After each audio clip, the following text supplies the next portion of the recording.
May adlaw mga higala.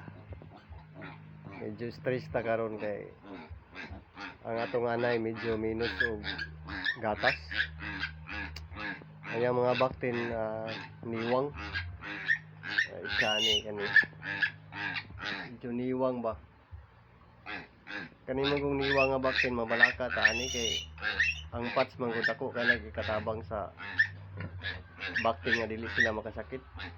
Kay damor nga niwang sila, damor nga prone sila sa sakit tungod kay dali mo sila tugnawon. So basta tugnawon sila, ang posible may tabuan na ang unang kuan na is magkalibanga. So muni karon nga medyo stress ta kay gusto nato ba nga mga gata sanay mukusog ba mabalik sa normal. So karon mag-decide ta mag-inject ta og tambal.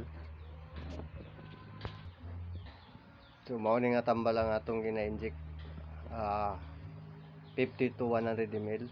So karon i-inject ta ni hurot ang 50 ml. So hopefully unta mukuan unta ang gatas ani ang gatas sa iyang inahan. Kay inoon 5 days pa man inoon gikan sa pag-anak. So napay posibilidad nga makarecover pa niya mga lawas sa baktin.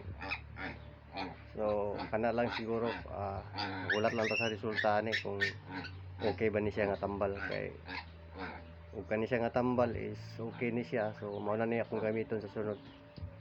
So kana lang o may adlaw sa tanan.